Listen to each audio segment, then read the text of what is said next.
Okay, John, do you want to tell us what we've got here and how this relates to, what we just filmed about what was going on in the oven and so forth? Oh yeah, this is relates to the Sajeka files, and and who was Sajeka? John Sajeka was a scientist of a type, but probably more or less worked for the Black Ops, and he would go around to each company and collect different bits and pieces of information, and just collect the materials on it, and then after that the company would be out of business after that. And so what this actually relates to is when we were building these crystals, we were shown a process, and of course you had to have a very open mind, because the normal electronics engineer would not, he would just say bull to this. It just didn't exist. You couldn't make a transistor this way. You couldn't make a semiconductor material this way. You couldn't make a room temperature semiconductor this way. In reality, you could, because we have a whole board full of them here. And I'll just show it. I'll hold it up, and I'll point with my pen. This is actually a semiconductor right here. You see the two wires coming out of it, and you see the substrate, which is this big piece of brass here. Now, depending on what we were looking for and what we wanted to do, we would use a material like, if we were going for something like a silicon transistor, we'd want an aluminum base with this material. But we were going for a room temperature crystal to transfer power down number 30 wires. So what we wanted the crystal to do was add the extra energy to the wire to make up the difference. And there would be this crystal at one end transmitting the signal, and then this crystal at the other end receiving the signal. So the process was unknown at that time only to certain people, because the year is 1984, 85, right in there. And so what the process involves is a rock, just any garden variety rock that you can just go pick up off the street. Sort of like John Hudson's shake and bake method, only this is way before John Hutchinson. So we'd get a rock, and we would take that rock, and we would mix hydrochloric acid, a 1/10 mix. In other words, 9 parts water, 1 part hydrochloric acid, and we'd mix that up and let it stand in distilled water. And then what we do is we drop the rock on the bottom. I don't know if you can see the rock that's in the bottom of this.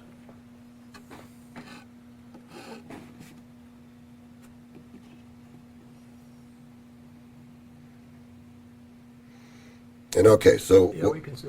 okay, so what happens then is that this works like your stomach. It's going to digest the rock. Now, physically, you see the rock is still there, but it's actually digested all the minerals and elements out of the rock. So, okay, John, how do you get it out of there? Well, you put this iron rod in there, and you set up your jar, face the rod towards the north. That's what we were always told, face it towards the north. Right. Yeah, polar north. Polar north. And what happens after it digests it all is you get a crystal. You get a seed material. Where does the crystal form? It forms on the rod, and you get the one we're looking for is not this. We're looking for this bottom one. Why is that? Because that's the actual material that's in the rock. Now we have a seed material. Hold on.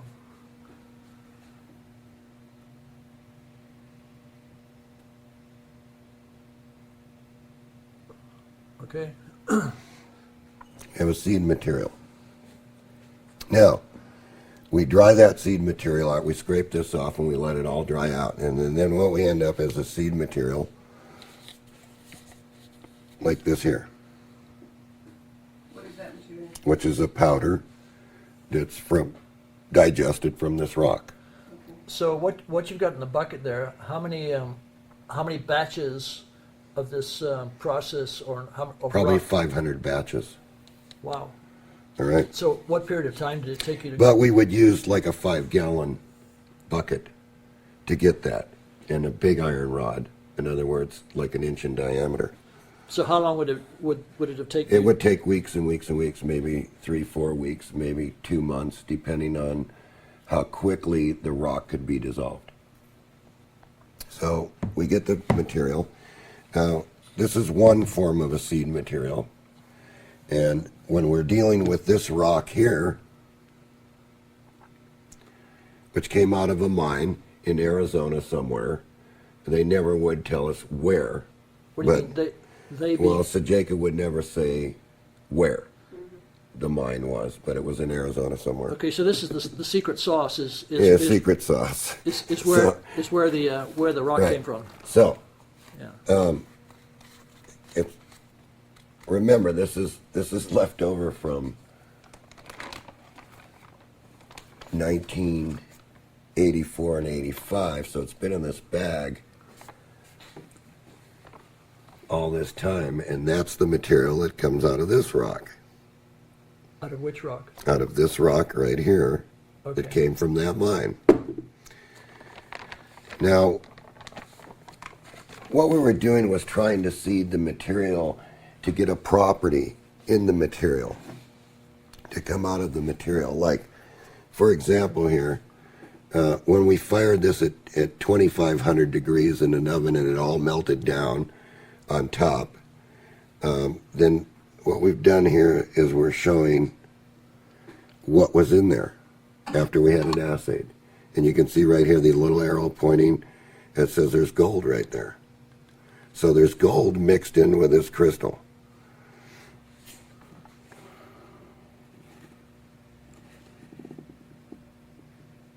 Okay, now again, an example of the seed materials in this bottle. It's kind of hard to see. Okay. All right. Which particular seed material is that? Okay, this seed material in this bottle is what's doing these crystals. Yeah, but where did that seed? Which batch did the seed material come from? That came from this batch right here. Okay.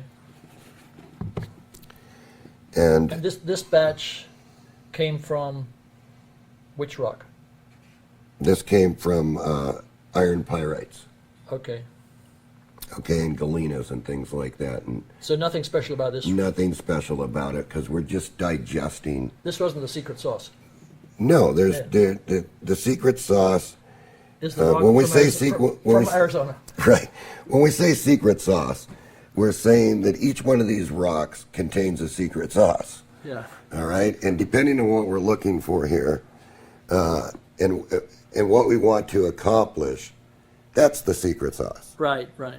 Okay, and it's the method of how you digest that secret sauce, like you see right here. That'll give you. Then that'll give you This will give you what you want. whatever the material is in this rock that was laying across the railroad tracks out back, which we know is a volcanic rock. Well, many things can be in the volcanic rock. There could be, in here, there could be gold, there could be silver, there could be sulfur, sulfur content. It could be very electrical conductive under stimulation. It could make a fantastic radio crystal. So what we're looking for is when this dries out, what we want to do is take this material and place it on a piece of oxygen-free copper.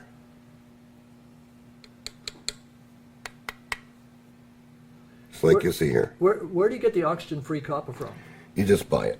Okay. You just buy it from a metal place.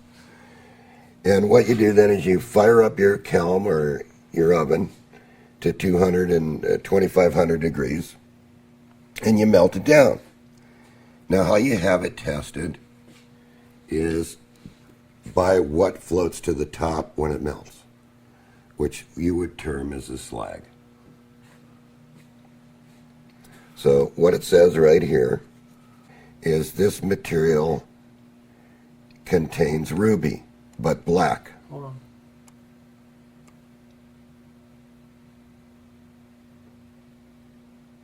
Right. Okay. So now when we finalize the material and we get it to the perfect purity after getting the correct process in growing the crystal, notice this is a real black ruby. You can see it shining. Wow.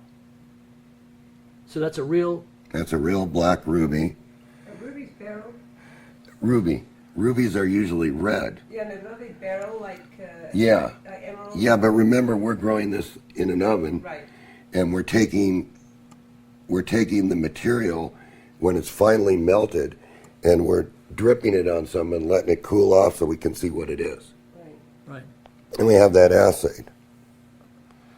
So basically, this all was known. This was a known process by a man called John Sajeka,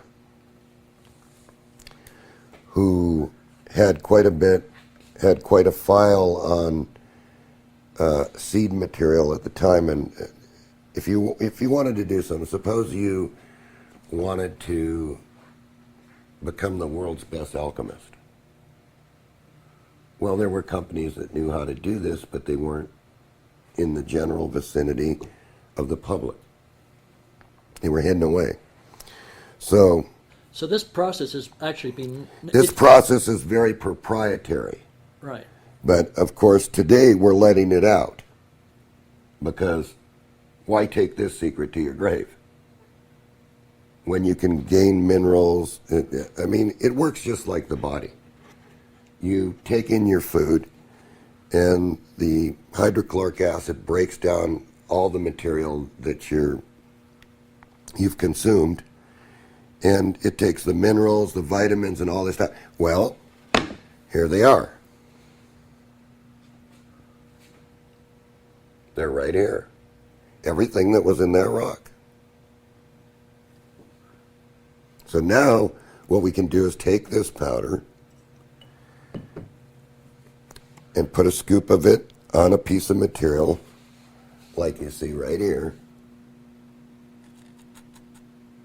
And then we can see what grows from that in the oven. And we can decide whether or not this is a good electrical conductive for, say, a room temperature semiconductor. So what you're pointing at now is that's after being fired in the oven? Yes, that's after being in it, and it says right here what's in it, because this has been assayed. It says ruby, Right. gold, and silver. And that's from this material here. See, it says ruby, gold, and silver Okay. is what's coming out of this mix. And who did the assay? A local assayer flame assay test. And that was in the valley? And it was handled by a guy that was very secretive. Yeah. And I can only give his first name, and that'll be Milton. And that was in California? Yes, it was. Yeah. This was done in Sylmar, California. Yeah. And then, now the other thing is when you find a material that works, not all these are going to produce gold or silver or copper or zinc or anything like that. Some of them are going to become an electrical conductive crystal that you want to use for something. So anyway, some of these are going to become electrically conductive, and you want to use them, say, for sound, or you want to use them, say, for power. Well, these happen to work well with power transfer. This is why they're big. They happen to filter out the noise on an AC line. So this would be in series with your AC line, and it would filter out the noise. And people in audio would use that as a line conditioner. This one over here would be used in a stereo system. Excuse me, backing up. Did you used to use those yourselves, or Yes. sell them to people that would Yes. use them? Or Yes. yeah, So we made speaker conditioners. This was a speaker conditioner here. It was encapsulated, and it says right here where it was done, and the zip code and everything. And this would go in a speaker, and it would change the total sound of the speaker. It would make the speaker, say, sound more like there was a tube amp running it, but with the bottom end, the bass end, and the top end. So if you wanted to, say, do preamplifying controls, you wouldn't need a power crystal like this. See? This is more for like power. You would use something like this right here. And these specifically were designed and measured for preamplifiers. In other words, input cables. So we could change the sound of the input cables with these crystals. Once we got the mix, once we got the seed material right where we wanted it, then we would just duplicate it over and over and over and over. This particular one here is used as a stereo synthesizer. A mono signal goes in to the substrate, and the right channel comes out and the left channel comes out. So it's all a one-wire system basically with a common ground. So this here this crystal here is being used for a big power amplifier, a 200 watt power amplifier for running the speakers. so you would figure out ahead of time what you needed, Yes. and then go Right. through the process to produce what you actually. So you pretty much had it dialed in then. Yes, we did. Yeah. And the only reason that we got into this was because it was not copyable. You couldn't copy it. Yeah. So, yeah, when you finished forming that crystal, what happens to the waste product? Well, see, it dissolves all the way down, everything evaporates, and it leaves the crystal. Oh, okay. So there is no waste. Yeah. Because, see, it's growing. See how it's growing on there? Yeah. And if you really notice it, it's soft. Mm-hmm. See it? It's almost like it's little fibers that are meltable. So it's not granular. No. Yeah. So How long does it take to grow? it takes anywhere from 3 weeks to 2 months easily. Because depending on how much material you're putting in here, Right, right.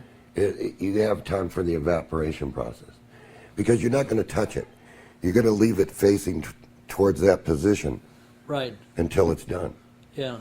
And then what you're going to do is you're going to dry this out. You're going to take it outside, hang it up, and dry it out. It's not going to fall off there. See? And when it's all dry, you're going to scrape that powder off into a crucible. And then you're just going to grind it fine like this. Right. Or like this. Yep. Okay. How do So- you grind it? What do you grind it with? You grind it in a crucible. Pestle and mortar. Yeah, pestle and mortar. Oh, okay. You're gonna fire it on a ceramic block in an oven on a substrate crystal.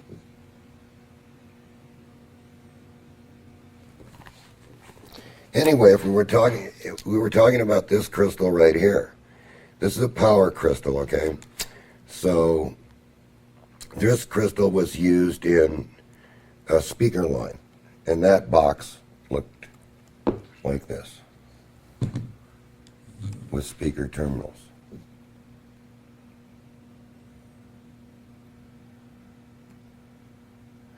And see, at one time there was a bypass switch up here, which you could take the crystal in and out depending, so you could A/B. What do you mean take it in and out? Well, you could take the crystal out of the system and put it back in the system. Not physically, but just by the switch. Yeah, just by the switch. Call it And A/B. where would the crystal be? The crystal is sealed inside this block with the wires coming out and the ground terminal, and then the inputs and the outputs. This happens to be for a preamplifier. See, it says ionic line amplifier. That's one of these crystals right here. Well, and that would be that crystal right there. Yes, these all measure the same. Right. So these are test sample crystals, of which we mounted to a board so we'd have a Go into the reference. Bedini Yeah, ionic line amplifier. yeah.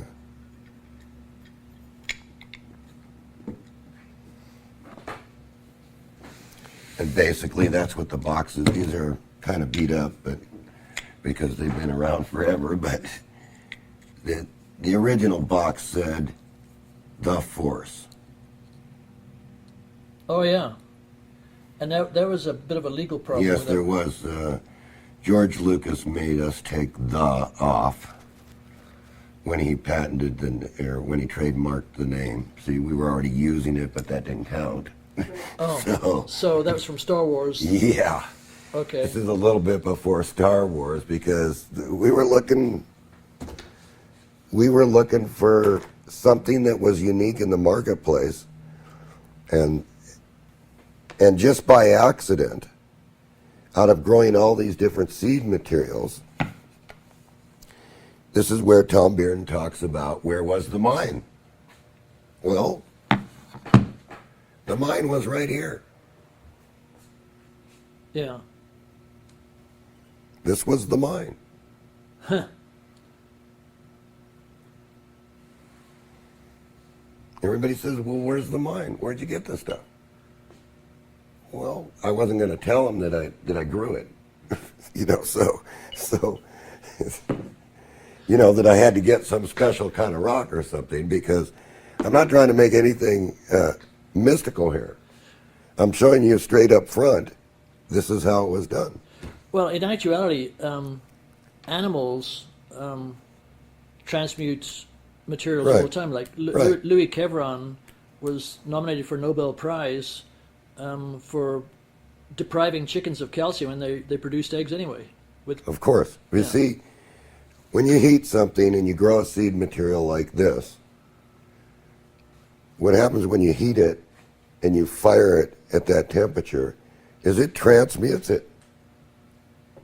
Yeah. Anything can come out of here, like it says here. And so you could never really tell what.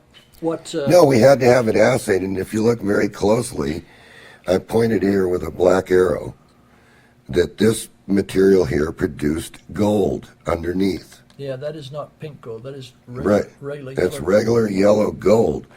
1 electron off. What do you mean 1 electron off? Well, when they do the analysis, he said that it was gold, but they haven't seen a gold like that. Huh. Okay, when they brought back the assay, then when they actually broke this down and flame tested it, and they looked at it under a microscope and everything, they said they'd never seen a black ruby with silver particles in it. And you can see if you look very closely, this has very little fine Hold on. silver specks in it. Yeah, you really need a microscope. Yes. Yeah. Hold on. Let me see. And then it's red in color. It just looks Oh, black. really? Yes. And a good way to see that is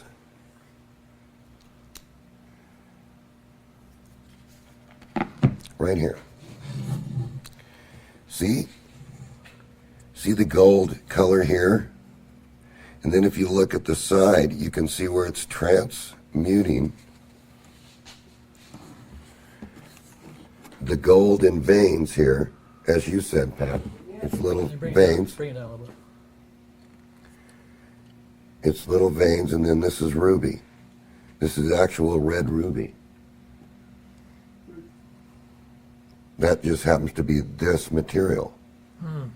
See, and then what you do is you take this, after you take this off and you scrape it completely off, then you can get at this gold, you know, and then when you go to scrape it with something, you can tell that it's gold because it's so soft that it just scratches very easy. When you know that this material is not scratching.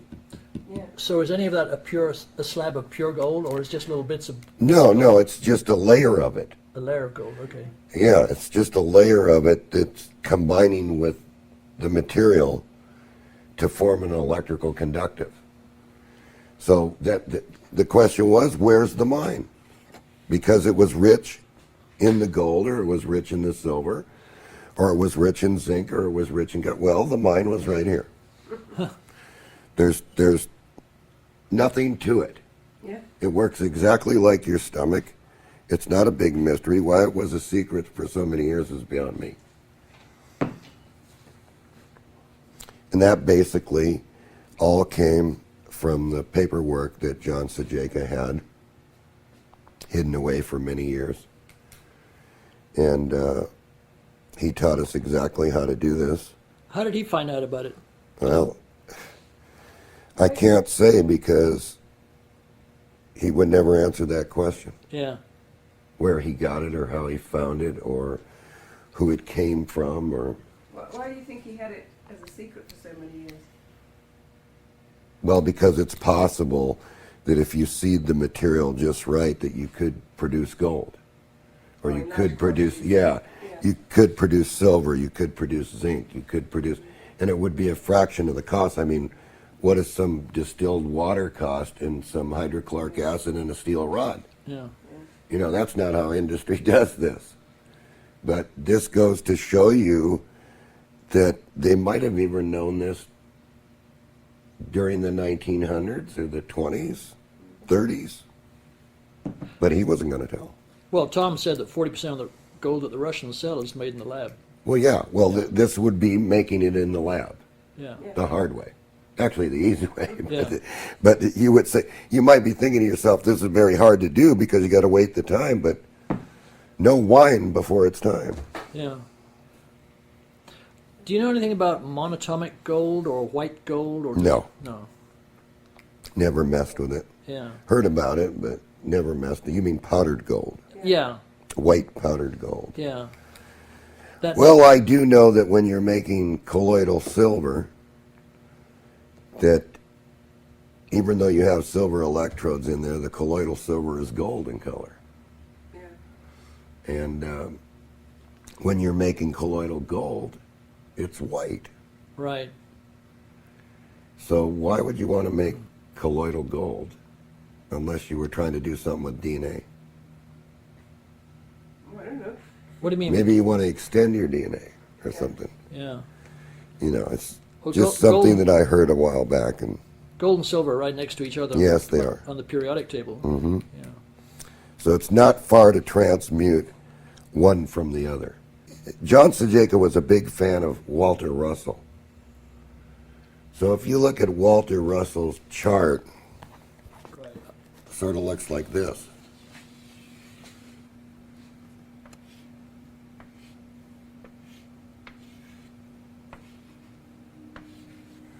And then all the elements are in here. Right. And this is very different from the periodic table that we're taught. Right. So, you see, in this cycle here, right, you might have Cu here, which is going to be copper, Right. right? And you might have gold, Ag here. Right. So what's the difference between the two? Is a harmonic shift. Right. You see? It's a frequency shift. Because silver may be right here. Right here. Zinc may be right here. Right. And lead may be right here. But if you look at Walter Russell's chart and you look at what it would take to move copper to gold, is a frequency shift back down to this level. Yeah. So if you can do something to this copper, right here, this substrate, if you can do something to it by seeding a material on top of it, Right. right? And then you fire that in an oven, what happens is it's going to transmute at that level, whatever is in here, it's going to transmute it to this material. Right. And so when you take this layer out and send that for assay, that's what was in the material. Okay. So see, Right, maybe Walter Russell isn't so far off putting the chart together the way he did. Yeah. After all, he did say that there's the positive spin and the negative spin. Of what? He called one a male and one a female, if you read his book. Oh, right. You know, he called one plus and one minus. You mean the elements? He called those elements. Plus. Yeah, well, he talked about life, about these two frequency shifts. You know, I think he had a drawing, something like this. Yeah. So I had to check it out. And I had to try it for myself, and I was thoroughly convinced after being booted out of the hi-fi industry with this stuff. And we did do it. We were able to successfully prove that it was possible to build these room temperature semiconductors and use little bitty wires to transfer power. Okay, without any signal loss whatsoever and no heating in the wire. And we were using 200 watt amplifiers, 300 watt amplifiers. And we also found out that it was possible to make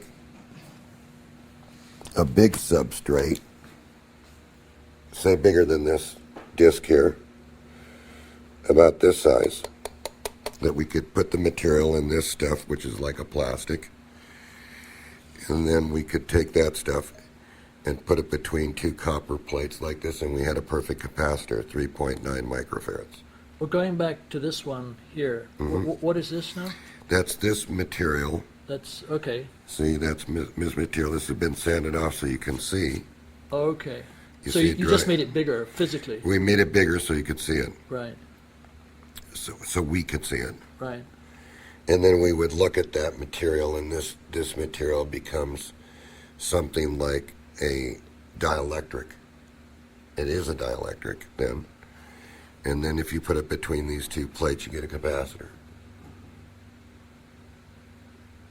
So we were able to build in a capacitance with the material into the crystal by putting these components, which were never seen or heard of, in the box, because they were bandsawed open and they didn't know what they were looking at, because they didn't know any such technology. Yeah. These are, Has that one been bandsawed open? No, this one was broken open to check these jacks, and notice it's tuned. It's tuned between the grounds with this little coil here. Can you see that? Right here. yeah. See, and then this ground connection was to the case, like that. And that's the ground of the substrate underneath here. But in this block, is this chip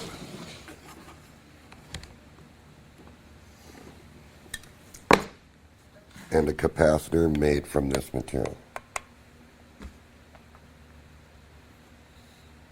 So therefore, since you don't know the technology, you can't comprehend it.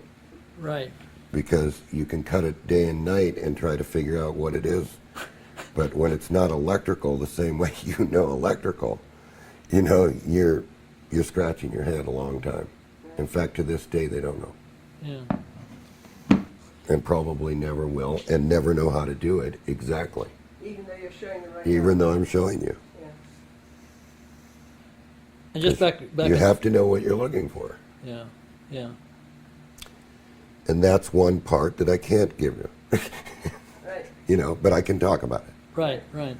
So, and I can tell you that it's based because Sajeka was very persistent on what Walter Russell said on this chart of elements. Because many times he would say, John, and this is exactly how I'd say it, John, where's the copper? Well, it's right here. Okay, how many down is it? 3, 2. He'd say, now go down there and find gold. And so I'd go down to the chart and I'd find gold, right? And he'd say, what do you need to do to get gold? Well, you have to transmute the copper. So it isn't lead, like they tell you. It's copper. And when you do the same thing with silver. He would repeat that over and over and over and over. John, here's silver. So what do you need to do to get zinc?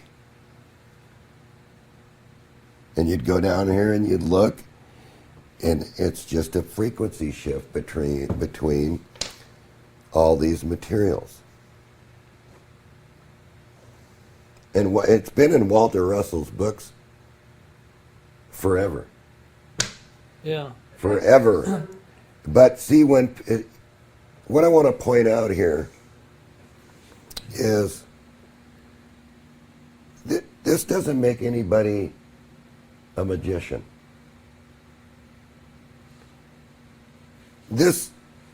What this says right here is you, the person that's trying to do this, have a lack of understanding. And so therefore you can't comprehend it. You think it's BS.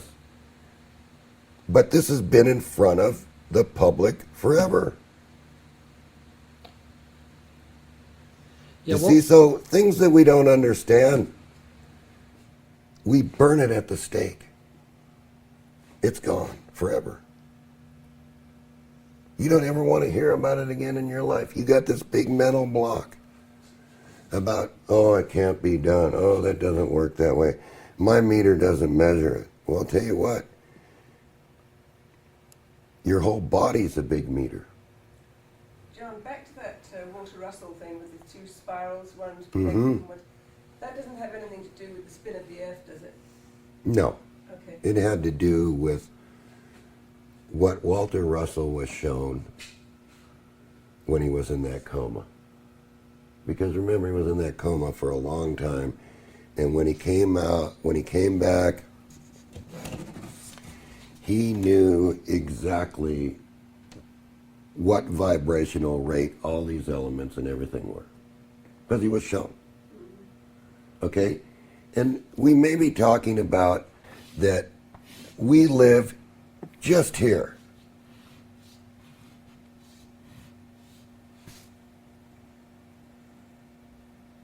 But all these other things are at different levels.